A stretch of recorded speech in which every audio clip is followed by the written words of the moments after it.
네, 이번 안장식에 앞서서 홍범도 장군의 50대 당시 모습이 담긴 영상도 공개가 됐습니다. 이 백두산 호랑이라는 별명에 걸맞게 기계가 느껴지는 모습 볼 수가 있었는데요. 이 영상을 발굴해서 기증한 한국외국어대 반병률 교수와 함께 자세한 이야기 나눠보겠습니다. 네, 교수님 잘 들리시죠? 예, 잘 들립니다. 네, 안녕하세요. 네, 자, 네, 네. 오전에 이 네. 홍범도 장군의 안장식에 직접 참석을 하셨습니다. 역사적인 현장에 계셨는데 현장 공기랄까 분위기 좀 어땠습니까?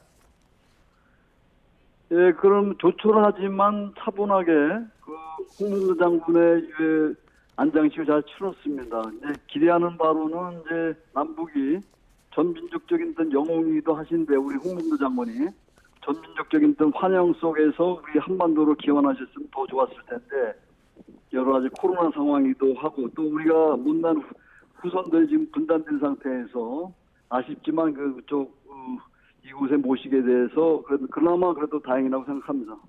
네, 하지만 이런 후손들의 노력에 하늘에서라도 참 기뻐하셨을 것 같습니다. 자, 이 홍범도 장군의 생전 모습 영상으로 확인할 수 있는 유일한 자료를 기증을 하셨는데 이거 2018년에 러시아에서 발굴하셨다고요. 어떻게 찾게 된 건지부터 좀 들어볼까요? 이 영상이 있을 거라고는 이제 생각은 잘 할 수가 없죠. 주로 예. 이제 문헌 자료들을 많이 이제 보게 되는데 홍범도 장군이 이제 남기신 그 홍범도 일지가 있어요. 예. 홍범도 일지를 보면은 그 1922년 1월달에 모스크바에서 그 대회 그 이제 소위 원동 민족 혁명단체 대표회 일반적으로 극동민족대회라고 알려져 있는데 네. 그 대회 개막식에서 참여를 해가지고 이제 그 자기 영상으로 자기를 찍고 자기를 지켜 올리면서 이렇게 어떤 사진을 찍었다고 하는 그런 기록이 있어요. 짧게, 아주 짧게 돼서 거기서 제가 이제 힌트를 얻었지요. 아, 여기 이 당시에 그 행사 장면을 동영상으로 찍고 홍범도 장군도 그 동영상에 좀 나오게 되는 영상이 있겠구나 이런 생각을 했죠. 그래서 이제 러시아 쪽에 영상하고 기록 쪽에 그 보관하고 있는 그쪽에 이제 확인을 해본 결과 이제 아주 천만다행으로 그 동영상을 찾을 수가 있었습니다. 네. 지금 말씀하신 일지가 이 홍범도 장군이 나중에 카자 이주한 뒤에 일종의 회고록처럼 이제 남긴 내용인데 그걸 보고 역추적하셨다는 건데 지금 나오고 저희는 볼 수 있는데 영상을 보실 수 있는지 모르겠습니다. 이 최진동 장군과 함께 홍범도 장군 서 있는 모습인데 왼편이 홍범도 장군이거든요. 키도 굉장히 커 보이고 한데 이건 구체적으로 어디서 촬영된 영상입니까? 그 당시 이제 대회가 그 개막식은 그 크레물린 궁에 있는 그 소극장에서 열렸습니다. 근데 나머지 그 회의들은 주로 그 대표들이 각국에서 모인 대표들이 머물고 있던 그 숙소에서 개최됐어요. 그래서 예. 그 숙소 앞에서 찍은 사진입니다. 이 당시에 이 원동 민족혁명단체 대표의 개막식 참석 영상인데 이 당시에 이 회동 자체에 대해서 좀 의미를 부여한다면 어떤 게 있을 수 있을까요? 그 대회 자체를 말씀하시는 거죠? 네, 그렇습니다. 네.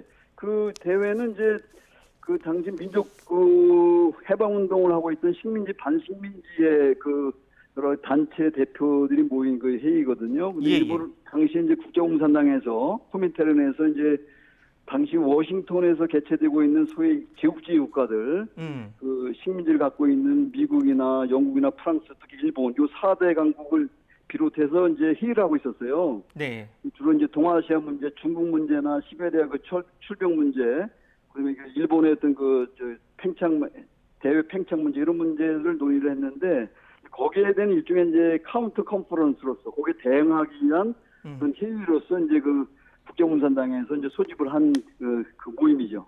네, 당시가 36년 일제강점기 중에 12년 지난 상황이었고 독립운동의 한 방법으로 이제 다양한 방법론이 나오던 시기이다 보니까 네. 서구 열강 등은 이제 별로 독립운동 관심이 없고 하니까 네. 반대로 사회주의에 대한 이제 독립운동의 한 방법으로 관심이 많았을 텐데 자, 네. 홍 장군이 당시에 직접 작성한 서류도 저희가 확인을 할 수가 있었습니다. 이게 보면 네. 직업이 의병 그리고 희망은 네. 고려 독립이다 이렇게 소련 측에 제출을 했거든요. 이거 어떤 의미로 볼 수가 있을까요?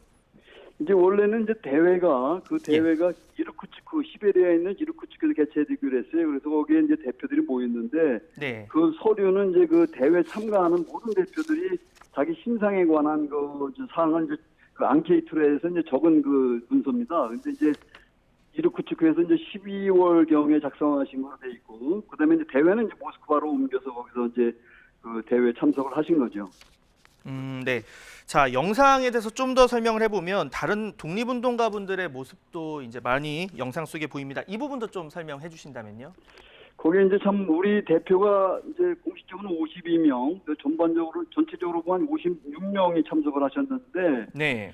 우리가 이제 알 수 있는 확인할 수 있는 분들이 몇 명이 되지 않습니다. 근데 이제 홍범도 장군을 비롯해서 이제 같이 사진 찍었던 최진동 장군, 봉오동 전투의 이제 주역이기도 하죠. 예. 그리고 이제 전체 조선 대표단, 조선 한국 대표단의 단장으로 했던 김기식 선생이나 여운형 선생이나 그리고 이제 현순 목사님이죠. 기독교 쪽 목사님, 3.1운동 때 중요한 역할을 하시고 이제 임시정부의 내무차장까지 하신 분인데 현순 목사님, 그리고 이제 여성 인텔리로서 이제 김원경, 권혜라, 김도경 이런 분들이 이제 그 모습을 확인할 수가 있습니다. 근데 그 이후에 이제 56명에 가까운 분들이 이제 거기 대회 동영상이 나오게 되는데 유감스럽게도 이제 얼굴이 확인되지 않은 분들이 대부분입니다. 그래서 앞으로 우리가 할 일은 이제 그분들을 좀 찾아내는, 얼굴을 확인하는 그 작업이 남아 있죠. 네, 말씀대로 여전히 뭐 세계 곳곳에 흩어져 있거나 미공개된 여러 자료들을 좀 발굴하고 독립운동가 관련 자료들을 발굴하고 모으는 움직임들이 뭐 이어지고 있습니다. 이거 어떤 의미로 좀 해석할 수 있을까요?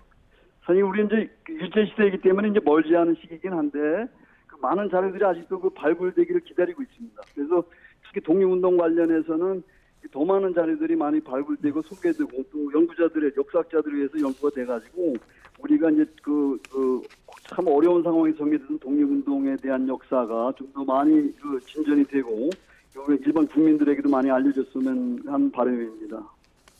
네.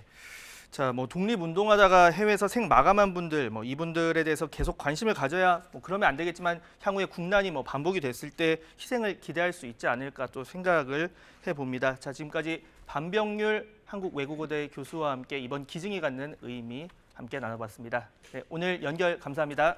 네, 감사합니다.